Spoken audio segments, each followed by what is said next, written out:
Hello, entrepreneurs. Happy to be with you. And I have a very, very special guest for you today. So, a lot of you talk about wanting to stand out, wanting to be an expert in your field, wanting to have more impact and influence. That might be you, talking right to you.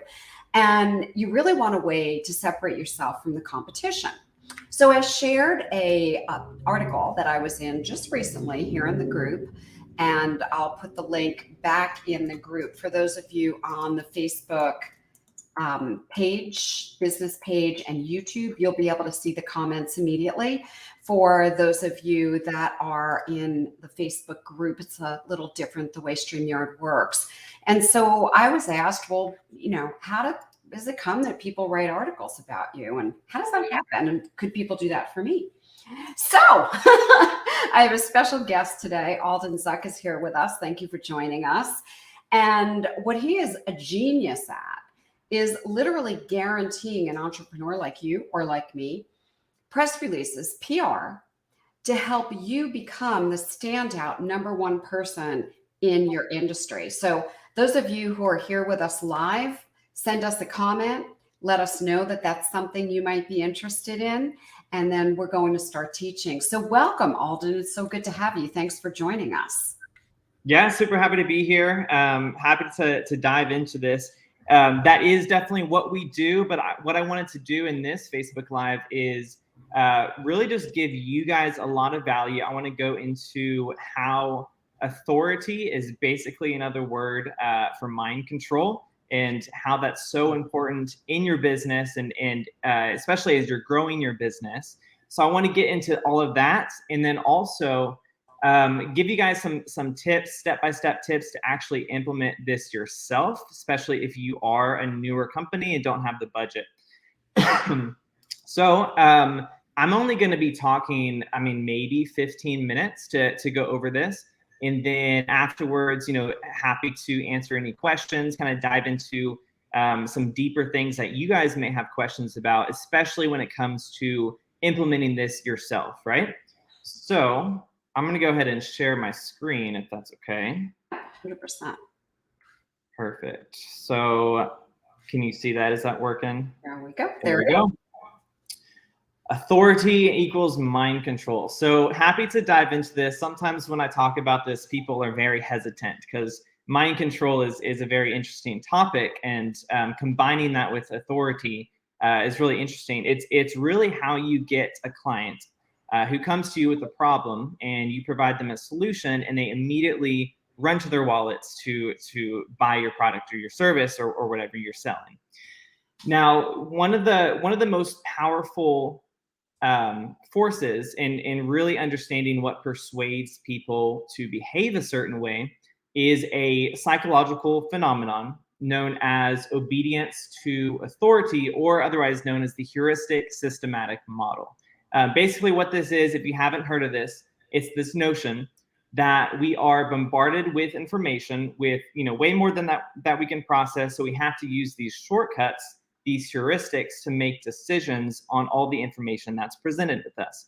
So I was just looking at the comments, ethical concerns around mind control. Yeah, so definitely this is what we're going to be talking about is a very ethical way through this, because mind control is another thing, right? But when we're talking about authority through mind control, it's when we're talking about this model, right? The heuristic systematic model, where there's so much information presented to us, we have to use these shortcuts. So what I mean by that is kind of like, let's say you have some type of health problem, right?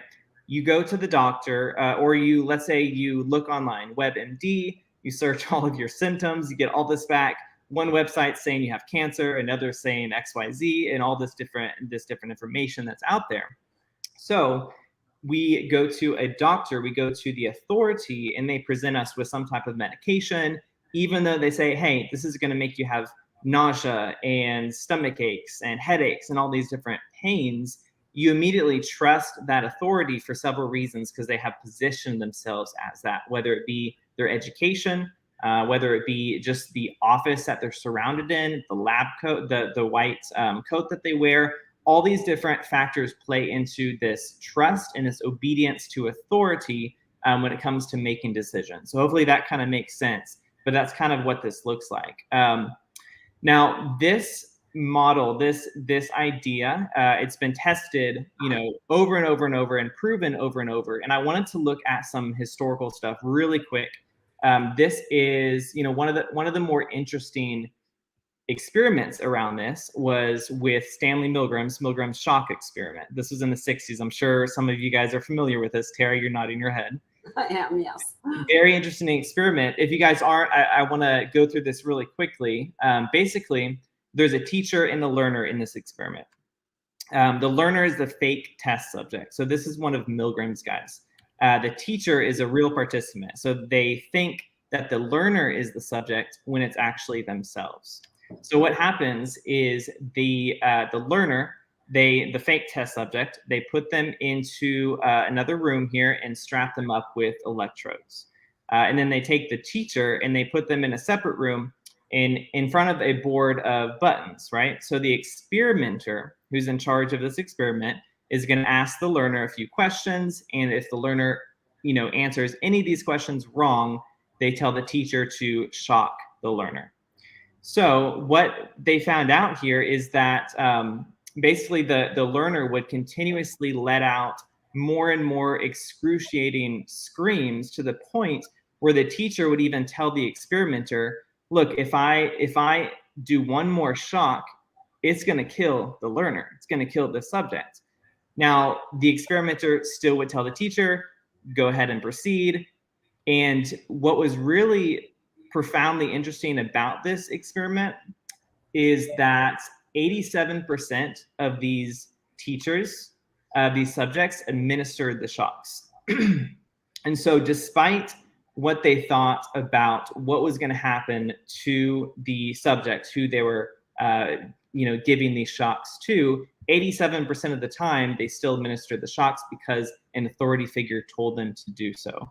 So it's really interesting how that plays into business and authority and marketing, because we have a trained response when we encounter authority, and that can be whether it's perceived authority or real authority. Now, I'm not sure if any of you guys on this Facebook Live went to Funnel Hacking Live this year. Incredible event. It's held by ClickFunnels, of course. I've got my ClickFunnels hat here on as well. But incredible weekend. I was able to spend a lot of the time with Mark Joyner. Mark Joyner is an incredible guy, very, very interesting, very fascinating. Terry, I know you go way back with Mark as well. So it's really interesting to dive into his thoughts. Now, if you don't know who this is, so a general overview, he's the inventor of the tracking pixel, which is huge. A lot of people don't know who actually invented that. That was Mark Joyner. He founded over 30 plus startups, known as the father of digital marketing. And he also has past military experience. So he can't say much about his military experience, right? But he works in military intelligence. He basically acts as a spy. And he was selected to attend officer candidate school. So this school was the leaders of artillery, so ground combat. So in this school, the officer, the first thing that he asked the class was this question: what is the single most distinguishable character in a leader? So the class went back and forth for a very long time. Nobody could get it right. Everyone thought it might be respect, communication, all these different things that are really good qualities in a leader, and the officer just completely put them down because they didn't have the correct answer. Well, he finally gave the answer. So what is the single most distinguishable characteristic in a leader? He said it's the ability to see the battlefield. Now, this is huge because, if you let that set in, you cannot lead whatever it is that you're leading if you cannot see what's about to come. You're just going to be building your house in the sand. So the best way to explain this is with this exponential chart here. Pardon the chart. I drew this, so it's a little bit off. But with this chart, you can't see, it's cut off a little bit. But at the bottom here, this is the timeline. And then this is the data and information that's available. So throughout history, there's been these slow exponential growths in paradigm shifts. Now, just to clarify, what is a paradigm shift? It's an important change that happens when any usual way of thinking about or doing something is replaced by a new and different way. So this can be new technology, new solutions. If we're talking about in the business and the online entrepreneurship world, we're talking about new coaches, more gurus, more marketing agencies, more guarantees and solution when it comes to online business owners and coaches.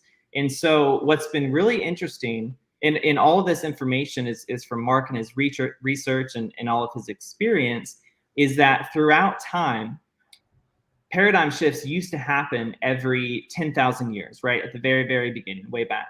And then every 1,000 years, and then every 100 years. Well, currently where we're at right now in this timeline is this point right here, where paradigm shifts are happening every single day, which is just absolutely mind-blowing with how, I mean, even if you just look without research and without the knowledge, if you just look at the past 20 years, and then the 20 years before that, and the 20 years before that, it's really, really interesting to see where our society is heading when it comes to new technology and new information and new solutions. So this is where we're at within that timeline. And the main thing, the reason why I want to share that with you guys is because if you have the ability to see the battlefield, our current battlefield creates an extraordinary necessity for authority and trust to be able to stand out. And when you have this comprehension, it creates an extraordinary growth in your impact and your wallet. So if you guys can see, even if you look at the past 4 years, if you guys have run Facebook ads or Google ads or any type of paid advertising to try to stand out from your competition, you'll see that the methods are constantly changing because there's so much noise and so many more competitors out there, and we need to find ways to stand out. And that's when we're talking about authority and trust for that instantaneous ability to have that difference between your competitors, whether it's a similar solution or whether it's way better.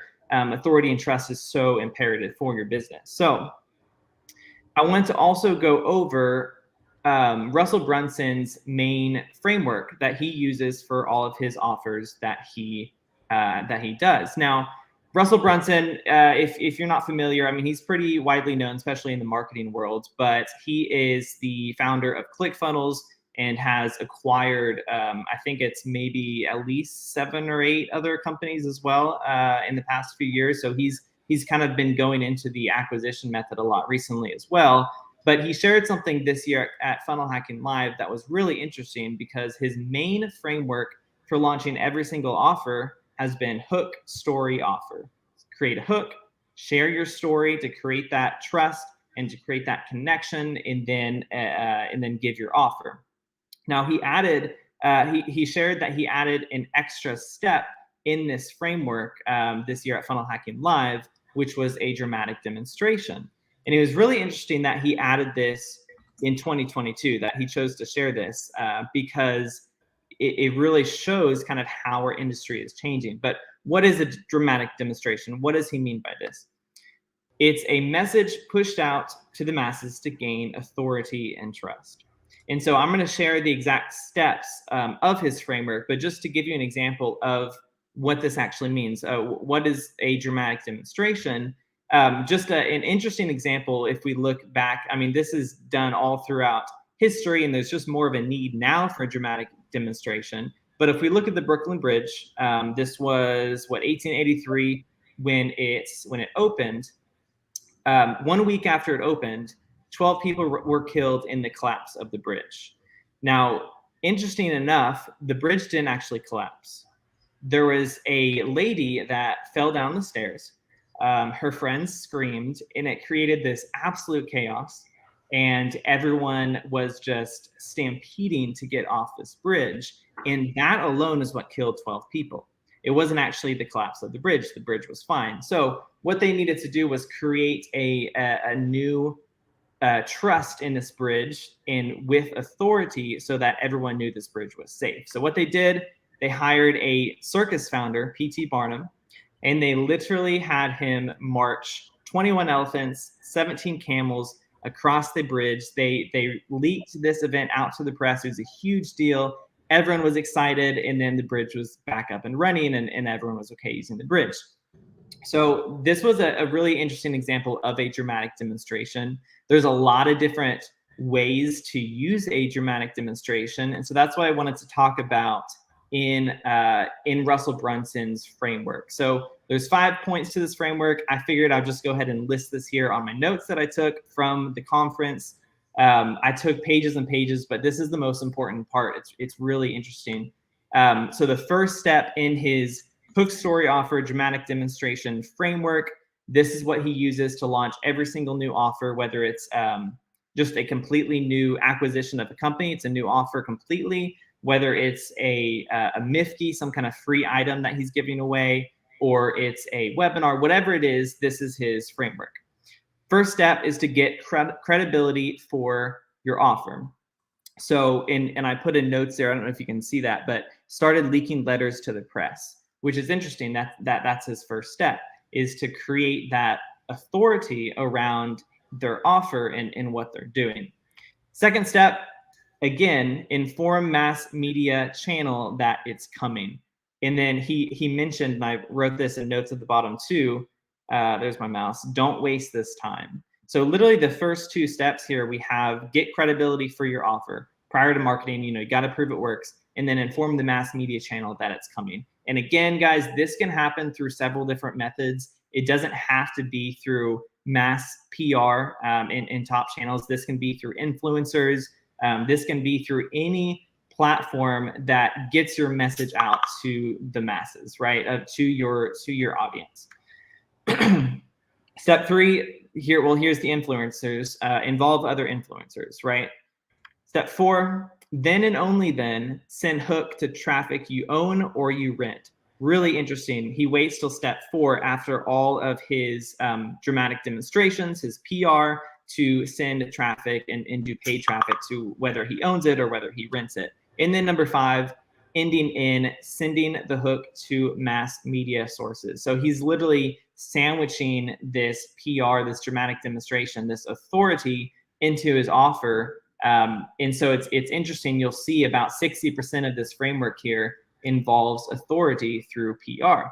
And it's really interesting because why would Russell, build his entire framework of hook story offer, write all these books, do all this marketing for it, and then in 2022 announce that, oh, well, actually now we have a dramatic demonstration element to his framework for every new offer. And it's because, again, our current battlefield creates extraordinary necessity for authority and trust, and this comprehension creates an extraordinary growth in your impact in your wallet. So it's all about being able to see the battlefield, knowing the amount of noise that's in your field, in your industry, knowing what your competitors are doing. If you take a look at Google or online and you research your competitors, do they stand out? Do they have more authority than you do? It's all about seeing your battlefield, seeing what's coming up. So, quick quotes. Bill Gates, he said, if I only had $2 left, I would spend $1 on PR. That's crazy to me, half his budget going to PR. And then Richard Branson, if you're not familiar, he's a British billionaire and entrepreneur, really interesting guy. He said, publicity is absolutely critical. A good PR story is infinitely more effective than a front page ad, which is true because it grabs that authority and trust much faster than you saying, hey, look, this is how great I am, when PR states more, look, this is how great they are. So just some interesting quotes there.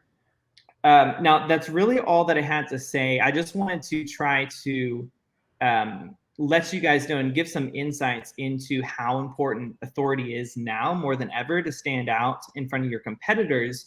But I wanted to give you some practical things that you could start doing to try to get more authority for your business. So 2022 do-it-yourself media pitching guide. You can absolutely get in publications and get your information, get your message out to the mass media in several different ways. So I wanted to give you guys some structure on this. I'm happy to answer any questions, put them in the comments. I'll definitely go through and answer all of them. You can hop on a call with me. We can go through this. I want to give you guys as much value as possible here so that you can start implementing this yourself if you want to. So, and I'll go through this pretty quickly here, but number one, build your media contact list. So what does that mean? First thing, of course, you want to keep it all organized. So create a spreadsheet, make sure you get the media outlet name, the name of the journalist or the press contact, the contact information about their audience, and then the submission guidelines. Typically, you're going to get those after you make that initial contact and as you're building that relationship. Again, I'm going to go through these pretty quickly. If you need to, take a screenshot or watch this video later, or I can send you this slide deck as well, I can do that. But I'm just going to continue on here. Now, in order to find the names of media contacts, a lot of people kind of are taken aback by this process, and this is kind of where they get held up by. But it's a very simple process, especially when you're looking at more low tier and mid tier publications. You can definitely find them on the media outlet websites.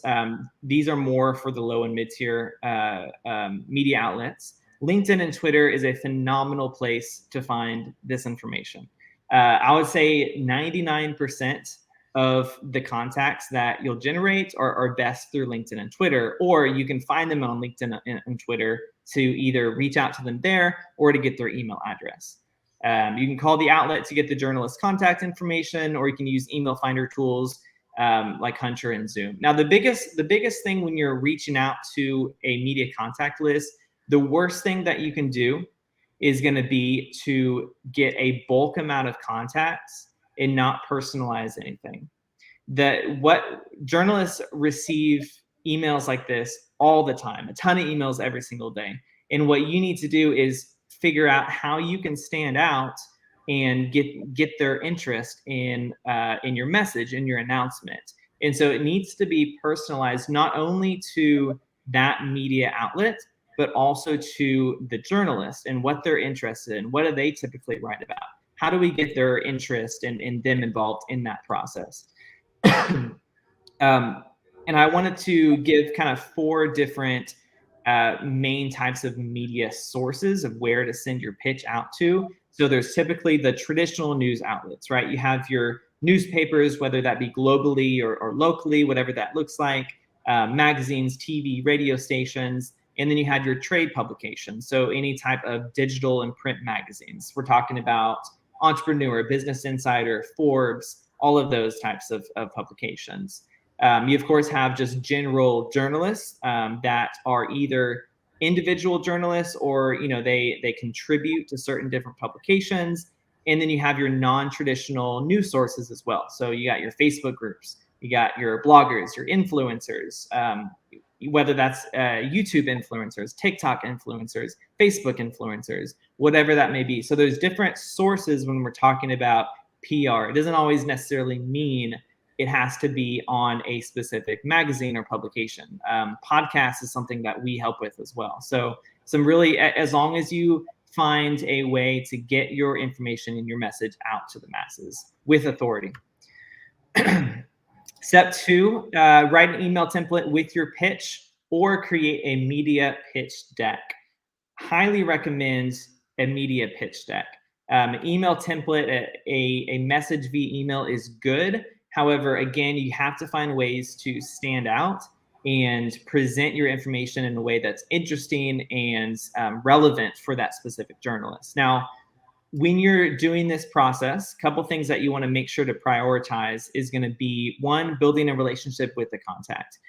Doing any type of PR, getting involved with journalists isn't a transaction type of relationship. This needs to be an ongoing relationship that you build with them so that you can not only work with them now, but also in the future.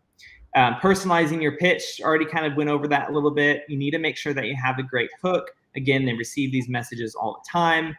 This is really just kind of general marketing information anyways. You need to follow up again and again. If you do create a media pitch deck, make sure it's only about 10 to 20 slides. You want to keep it nice and short. Now in this pitch, whenever you're crafting this together, Just a couple general things to make sure you include is, of course, all your information, your name, your company name. You need to make it clear why you're reaching out. So I'm talking in the subject, in the first line of your email, your pitch deck, within the first paragraph. It needs to be clear what your intent is when you're reaching out. You need to go over the topic of the press release and the date. It's important not to go too deep into your company's information, right? You don't want to be going into how your company has been doing the past 10 years or a specific client. This is a very general email. You want to keep it nice and short. If you're doing an email, it really only needs to be about 3 or 4 paragraphs, nice and short. Remember to, so why the news is important to their audience. That's important as well, because you need to make sure that you get their interest involved. Offer a compelling stat or reason why your story, your message, your announcement would directly affect the journalist's audiences. And of course, make sure you ask for the release, ask for an interview, and give your full contact information. So that's in general what you should include on your pitch. Just a reminder, don't be too clever. Don't be spammy or clickbaity. Be genuine. This whole process, it needs to be a genuine relationship and connection. Beware of spam filters with this as well, because journalists do receive so many of these emails. Sometimes if the email doesn't filter out, these companies or journalists, or especially bigger media companies, will have their own filters to filter out clickbait or spam. And some of your emails can look like that if it's not created in a personalized way, right? So don't be too clever with that. Definitely use pitch decks, graphs, videos, interactive elements. You're going to have a much higher response rate and success rate with these journalists if you use these type of elements. And then again, just keep it short.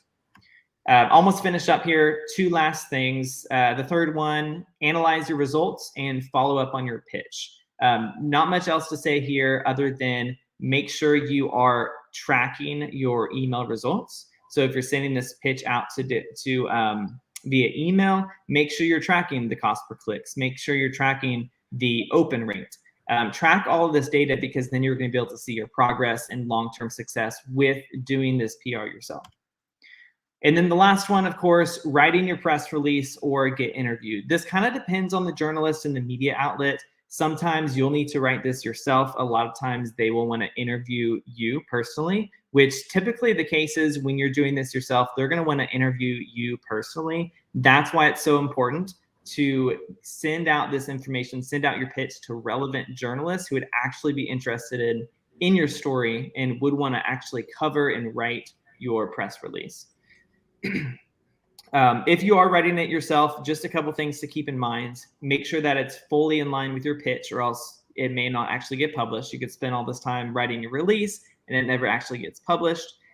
Make sure you take a look at some examples for the best voice practices. So articles and press releases are written in a certain way. So make sure you are up to date on, just go through the Forbes articles, go through entrepreneur.com, look at those different articles, see how they're written, and make sure that you're following that type of voice and it aligns with your message and your company as well. You have to make sure you take into account SEO, backlinking, indexing, all that if you want it to rank on Google and show up on the first page. Make sure it's short and sweet, between 500 and 1,000 words, and then include a call to action if that's your goal. Again, all this kind of depends on your goal for the publication, but typically you want to include some type of information or call to action to that publication, unless it's more of a general press release. So doing it yourself, it's definitely possible. It takes a lot of time to build those relationships when you're dealing with higher tier articles. So a domain authority of 70 plus. If you're not familiar, a domain authority is between 1 and 100. And so when you're looking at publications with a 70 plus domain authority, and again, we're talking about Forbes, Entrepreneur, Yahoo Finance, all those higher tier publications, those are harder to get in contact with the media database, the media contacts, and the journalists. It's possible, but it takes a lot more consistent outreach. You absolutely are going to want to be using media pitch decks for reaching out to these types of media contacts if you do get their contact information. So just something to keep in mind there. So I know that was about 30 minutes. So what I want to do is wrap this up. What we do, again, like Terry said, is we do all this process for you. We hold your hand, do all the heavy lifting. We've built hundreds and hundreds of connections with publications. And these are all high tier, mid tier publications. And so we do guarantee press releases. We recently brought on a business partner as well. So I wanted to share just two of our most recent case studies, just real briefly here. One, Nick DeFlorio, he came to us. His business was about at $40,000. He was only doing Facebook ads to his funnel, but anytime you Googled him, nothing showed up. He didn't have really any brand authority when it came to his business. So that really held him back as far as scaling. What we did is we got him in several different articles. So we got him in Forbes, Yahoo Finance, a few different places, really, really strong, high authority media outlets. And then you can see here too that this is, when you Google his name, everything shows up as well. Does anyone, I was just reading some of these questions here. We'll come back to that one. You can keep going and we'll come back to that. Okay, perfect. But yeah, the amazing thing about Nick, in 60 days through these publications, he went from $40,000 to $250,000 a month. Now, this is absolutely remarkable, but keep in mind, it's how you utilize your press as well. Yeah. Yes, we got him out in front of lots of high tier media sources. Yes, he showed up on Google. He had a lot of traffic from that, but he already had systems in place so that he could scale, and his sales team could close a lot more deals because of that authority. So keep that in mind. This isn't always for new businesses, right? One more, BlackBerry Capital. They actually came to us as a brand new business. They did have funding as well, but we got them on Yahoo Finance, entrepreneur.com, a few others, and they went from $0 to $100,000 in 30 days. So again, they had the financing and the processes in place, but it is absolutely remarkable when you take a look at the effect of authority and how that can have on your business when you put yourself out there. And when people search your name, it's so important that people see this, because there's so much information out there to solve your clients' problems. There's so much out there, and it's using the heuristic systematic model to sort through that and to quickly make these shortcut decisions into what's going to be the best solution for them. So that's really all that I had to talk about. I want to open this up to answer some of your guys' questions. Definitely put them in the comments. If we can't go over them now, I'll go back and answer them as well. If you do want to hop on a call with me, if you're interested in us, Boostbox PR, working with you to get guaranteed publications in these top tier media outlets, feel free to scan this QR code. I'll also drop the link later in the comments that you can use. But if you do book a call, and I'm going to go ahead and open this up. If you book a call in the next hour, I'm going to go ahead and guarantee a 15% off discount for all of our services as well. So I love to include fast action bonuses. I like working with people who make decisions quickly. And so I'm not asking for you to make a decision. Maybe you just have a question. Feel free to open up this link, scan this QR code, and then we can really just kind of talk through what's going on with your business and even see if this is the right fit. So if you do book this within the next hour, that will at least secure that discount for you guys. Wow, that's generous. Thank you. So we've got a long question here. It says, this was useful. Thank you. Can you speak to the idea that establishing authority is an excuse for practicing acquired sociopathy and avoiding deeper reciprocal collaboration? For example, the shock experiment may have been effective. How are the ethical aspects addressed? Does anyone ever express care and concern over the psychological repercussions of exercise of authority? There's a lot there. So definitely a lot there. Very good question. Yeah, definitely a lot to unpack. The experiment in the 60s. No, I wouldn't say that's ethical at all. that type of experiment, and there is obviously so many experiments about this model, about how authority and the obedience to authority. Now, when it plays into the ethical aspect, what we do as business owners, it's important to make that ethical decision yourself, because when you're releasing press releases, again, you need to have an offer, a service that actually works, that's been tested, and that truly benefits your clients. And so when you're presenting yourself as the authority, when you're putting yourself out into the mass media, you need to make sure that what you're offering, one, is ethical, and the way you're doing it is ethical. So when we're talking about, is authority ethical, it's really just a way for our minds to process information. So when, if we put stuff out there on platforms that have more of an authoritative stance, that's going to put us in the light and help our clients make decisions quicker, because they see that, oh, you as a business, or you as a coach or entrepreneur has that recognition. So surely what you're doing is working and doing well, and that creates that shortcut in your clients' minds. There's a lot in that question that I can maybe dive into a little bit later, but that was a really good question for sure. Yeah, I'm guessing that's from Michael. I just don't see his name popping up. So Okay. I'll drop any of your questions into the Facebook group, and Alden will be in there answering them. Yep. There's some things that you covered that I just want to piggyback on. So I'm asked a lot, how did you get on all these TV shows? How did you get written up in all these newspapers and magazines and publications? And the answer is through the press, right? The answer is they didn't just all magically come to me. Good Morning America did just come to me. All the others, I had a way of going to them and following, really very similar to the formula you gave, following it pretty close. It was in the beginning of my business, it was extremely time consuming to do that. And so now, when I first started, there weren't really people who did it done for you. Now it's like, oh, if I could hand that over to someone who's professional, who guarantees the placement, and who could get me in these publications. Let me tell you in my experience why this is important. Number one, I never deemed myself authority. I was deemed that from the press, from interviews, and from how they positioned me. So the credibility didn't come from me going, look at me, I'm amazing.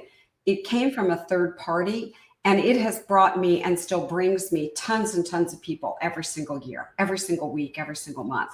The second thing is, some people have asked my social media team, can you get me a verified blue check mark on various platforms? And the answer that I give people is, there's a formula for that in order to do that. And there's a whole lot of things required. One of the things is you need some recent press. And most people that I know don't have a lot of press. And certainly if they do, it's not recent. So I love the fact, thank you, Alden, that you're not only giving people calls, you're giving a fast action bonus. I'm all about quick implementation. You also gave a ton of value. I saw a few people they're taking notes like crazy. You gave tons and tons of value, which I totally appreciate. So I'm just going to say that anyone who's watching now, or hashtag replay if you're watching later, let us know what kind of value you got. Let us know what you're going to implement. And then I think it's definitely worth your time to schedule a call with Alden and really explore if you want more impact and more influence and ultimately more income, and without doing it with a lot of ads. Ads don't make you the authority. Ads make you someone who has money to do an advertisement. And just being frank, people don't trust ads. They trust, however, what they read and see on television. Very much. And that positioning by a third party can make a huge impact to your business. Any other last minute comments here, Alden, before we sign off? Yeah, I'm happy to answer any questions. Just to let you guys know, we do help with the main services that we offer are digital and print magazines, print publications. We do podcasts, guaranteed podcast placements as well for interviews. And then also we do help with that blue check mark. So if you're looking to get verified on certain social media platforms, or if you just need some direction, I'm happy to hop on a call and walk you through that as well. For example, Instagram, to get verified, you need at least 20 top tier publications to get that verification. So lots of press for sure. But all that to say, guys, I'm so glad I could be here and provide all this value. So if you do have any questions, don't hesitate to reach out, and I'll be in the comments answering some of y'all's questions. Thank you so much. Totally appreciate it. And gang, just get on a call. You can see Alden's not going to be pushy and salesy. He's going to help you. Thank you, Alden, for your time, for everything that you've contributed. I'm going to be in touch with you because I for sure want to use more of your services. Thank you. I appreciate you. And I will see all the rest of the Heartrepreneurs next Tuesday at 2 p.m. Eastern. Bye for now. Bye, y'all.